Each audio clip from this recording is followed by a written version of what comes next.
Police ठाण्यावर दगडफेक प्रकरणी 14 संशयित ताब्यात, धिंड काढत नेले न्यायालयात. संशयितांना 3 दिवसांची पोलीस कोठडी. कळवण पोलीस ठाण्यावर दगडफेक करणाऱ्या 14 संशयितांना पोलिसांनी शनिवार दिनांक 11 रोजी ताब्यात घेतले. धिंड काढत त्यांना न्यायालयात हजर केले असता 3 दिवसाची पोलीस कोठडी देण्यात आली. दरम्यान या प्रकरणातील अनेक संशयित अद्याप फरार असल्याची माहिती पोलीस निरीक्षक खगेंद्र टेंभेकर यांनी दिली. बेपत्ता शेतमजुराच्या शोधासाठी नातेवाईक व समाज बांधवांनी मागील आठवड्यात पोलीस ठाण्यासमोर ठाण मांडत अपहरण व ॲट्रॉसिटीचा गुन्हा दाखल करण्याची मागणी केली. यावेळी पोलीस ठाण्यावर दगडफेक करत वाहनाच्या काचा फोडण्यात आल्या. त्यामुळे शेतमजुराच्या शोधार्थ पोलिसांनी 5 पथके तयार केली. यावेळी बेपत्ता असलेल्या मजुरास पोलिसांनी त्याच्याच घरातून ताब्यात घेत घडामोडींवर पडदा टाकला होता. आता कळवण पोलिसांनी दगडफेक व तोडफोड करणाऱ्यांविरुद्ध कारवाई सुरू केली आहे.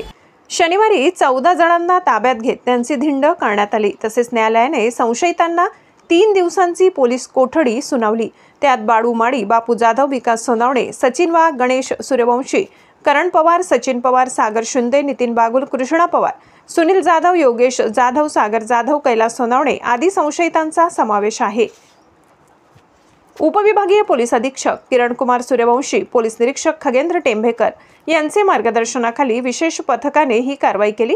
पुढील तपास पोलीस निरीक्षक जगदीश बोरशे यांच्यासह कर्मचारी करीत आहेत. महाराष्ट्र माझा न्यूजसाठी मुख्य संपादक जनार्दन गायकवाड, नाशिक.